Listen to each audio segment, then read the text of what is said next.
I kind of deliberated back and forth with myself whether I should even produce this video because I know just based on the title and rough outline of the video, I'll inevitably get some people just looking to angrily vent at me for having the audacity to voice an opinion contrary to their preconceived narrative.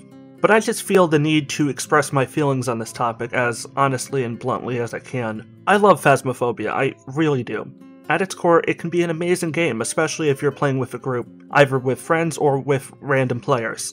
I've already expressed my passion for this game in my review video late last year, so if you haven't seen that, go do so, since this video is somewhat of a follow-up to that. But this game does have one very notable problem that is worth a discussion video all on its own, and that is the game's development cycle and public roadmap. I want to read you a good chunk of the official early access section of the game's official Steam store product page, as we're going to revisit and analyze parts of this later over the course of this video. First up on the Q&A formatted list, why early access? Their answer, we wanted to get the game into the hands of players midway through development in order to make sure we make the best game possible. Next up, approximately how long will this game be in early access? Now this is a big one. The current plan is to release the game in 2021. However, this may change depending on features added and how long the game will progress through early access. How is the full version planned to differ from the early access version? We plan to add a lot of content to the game. This includes more equipment, maps, ghosts, and any other content that the community recommends through feedback. Will the game be priced differently during and after early access? The price will not change during early access, however we plan to raise the price upon release. That's fair. How are you planning on involving the community in your development process? The community will be involved in every step of development and provide us feedback and suggestions in the Steam discussions as well as our Discord server. Private betas for development builds will be offered to those who offer us regular feedback and can directly influence the future of the game. At face value, all of this sounds pretty reasonable and fairly straightforward. However, it seems to no longer accurately represent the game in its current state. The release cycle for new updates, following a brief burst of activity in the first month of the game's launch, has since slowed to the point where players receive a total of one update a month, if not longer. The overwhelming majority of which consisted almost entirely of bug fixes and minor optimization improvements, with the Halloween update introducing a meager handful of limited time assets and a couple bug fixes. Only one update in the past 5 months has brought with it any substantial new content, which I define as content directly referenced on the early access product description, aka mainly being new ghosts, new weapons, or new maps. On December 11th, 2020, we got the Prison update, which introduced a new prison-themed map. Since then, in the past 2 months that followed, not even a single new update, major or minor, has been publicly released. Now this in of itself is not a huge deal. It's not unreasonable that major updates take time to make, especially when you have a small indie dev team, with one person doing most of the programming himself, and maybe a few other contributors working on assets, animations, and other such material. But the lengthy periods of inactivity between updates have become increasingly concerning to me, so I decided to do some digging. For those that don't know, the game does have a public Trello board, which, for those who aren't familiar with Trello, it's basically where the developers can showcase to the player base what is being worked on now, what's planned to be worked on in the near future, what they hope to add over the long term, all of it. All of this information in a visually clean and easy to digest format. The Trello page is divided mainly into 4 key areas: in progress, known bugs, to do, and backlog. As of the time of me recording this, there are a total of 46 marked items across these 4 pages, the majority of them being either bug fixes or a similar map and AI related minor improvements. Nowhere hidden among any of these Trello drop-down branches is there any reference to new ghost types, new weapons, or similar items. The last time a new ghost type was added to the game, and this has been confirmed by the Trello page, was back in August 2020, roughly 2 months before the game was even released. Given that the game has been out for a total of 5 months out of a initially planned 15-month early access duration from October 2020 to roughly the end of 2021, and given the fact that updates have slowed from 2 a month to now once every 2 months or more, and given that nowhere on the Trello page is there even a single passing reference to new ghosts, and a total of only 1 new weapon item, it's clear to me that the developers have no intention of fulfilling their early access promises between now and the end of the year. Using the existing pattern of update release dates as a precedent to draw conclusions from, it seems incredibly mathematically unlikely that, out of nowhere, development process will increase from its snail crawl pace and miraculously start sailing full steam ahead between now and the end of 2021. This is the problem I see with many early access games. They make ridiculously unrealistically lofty promises that they have no way of knowing if they'll even come close to fulfilling. Not only will this game certainly not be able to finish development in 2021, I don't think the game's even going to be remotely close to being finished by then. I would not be surprised if this game ends up launching in either Q3 or Q4 2022, a full year of additional time beyond that which they initially predicted. We're basically, from my point of view, looking at a yandere simulator-like situation, or arguably a more infamous example being Star Citizen, where a developer has no clue how they implement the features they promised publicly to add, and thus even be able to finish development in a reasonable span of time, but yet they insist on distracting themselves with non-essential tasks that are in no way related to their initial promises, namely quality of life features that, while nice to have, provide little to nothing in terms of meaningful new content for the player base to consume.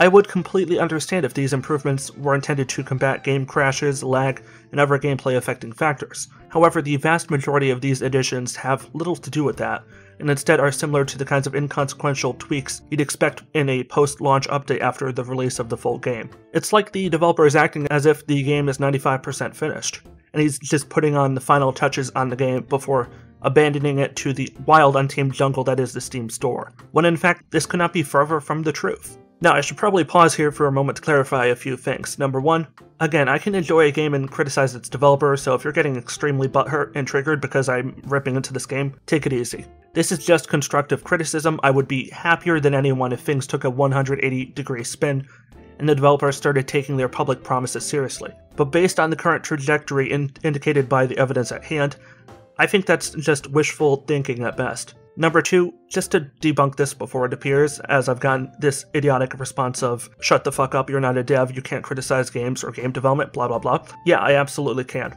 Just like you don't need a degree in film studies or literature to write a movie or book review on Amazon.com. Just like how you yourself don't need to be a YouTube content creator to criticize one. My criticisms only have as much weight to them as you believe they do. If you don't like my opinion, that's fine. This is just an open exchange of ideas. My goal here is to call into question the mismanagement of the game's development, and their increasingly likely inability to adhere to almost any of their early access promises.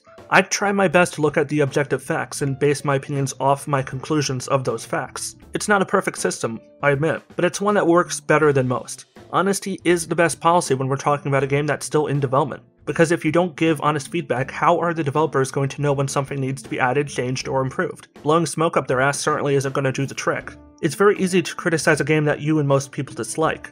Hopping on the bandwagon requires no thought nor effort. Criticizing a game that you do like but want to see made better is a more refined practice. However, because a lot of people lack the capacity to think logically and rationally, and instead rely exclusively on outbursts of choleric emotion, this distinction becomes non-existent in their minds. They will create an endless slew of ad hominem attacks in order to rationalize their own internal denial. It's a borderline cult-like groupthink I don't personally subscribe to. I don't believe in fanboying any game or product. I try to stay as neutral as I can. Again, I'm not perfect at it, but I think trying to stay objective is better than not trying at all. And this is where we effectively turn to part 2 of this video. In the first section, as I would hope you'd agree, I showed you fairly reliable sources of evidence to support my position. In part 2, I want to debunk some of the absurd claims I've seen presented by one of the game's community managers and moderators, who was in their Discord answering community questions. Now, I want it made clear, perfectly clear, I did not think he would be able to reasonably answer my questions directly, as they were mainly development focused, but I was curious to see what his stance would be, whether they'd be open and communicative or combative and defensive. Well, the results were pretty much what I anticipated. Their response was basically, well, other larger developers and publishers release far shittier games, so compared to them, we're not that bad. This is almost an exact parallel to the tried and true line we've all probably heard at some point from our parents, the if your friends jump off a bridge, does that mean you should too? To which, and I'm going to quote this from the internet because it's too damn funny not to use, people don't jump off bridges for no reason. If everyone's jumping off, there must be a good reason. It must be an urgent reason too, and I don't want to wait around to find out what the urgent reason is. Plus, a lot of people have already jumped off, which means that if I jump now, there'll be a nice soft pile of bodies to break my fall.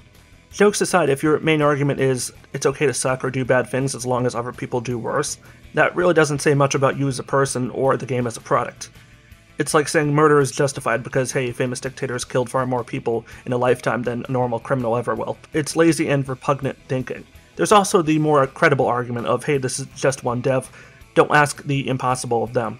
Number 1, I and many other people have been lucky enough to see one-man development teams pull off seemingly the impossible, and make games that in quality exceed that of most AAA and AA productions. Some of the most famous games of all time, released in the past 20 years, were made at least initially by one-man teams. Number 2, the game has literally sold hundreds of thousands of copies, producing far more profit for the developer than most Kickstarter games are lucky ever to receive in funding. Even after Steam takes its revenue cut and the developer pays taxes on his profits, there is no reason that he could not afford to even have 1 or 2 additional staffers help expedite the development process. It's not because he can't, it's because he chooses not to, which makes this criticism perfectly valid and reasonable. Again, hopefully maybe later this year, maybe in fall or winter, we might get a better idea of the developers' longer-term plans for fulfilling their word to the people that originally backed the game, assuming the developer was honest in fulfilling their pledge. I honestly think the developer is trying his best, but I think he needs to be a little bit clearer and a little bit more transparent about his development process and what he hopes to do over the course of the next year.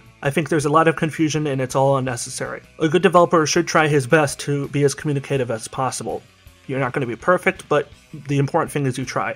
But until they do come out and clarify these things, I plan to continue holding them accountable just like we would any politician who campaigns on any given issue before inevitably doing the exact opposite in office. At any rate, that's really all I have to say on this topic. I don't plan to revisit this issue unless new information comes to light, which at this rate probably won't happen until the end of this year.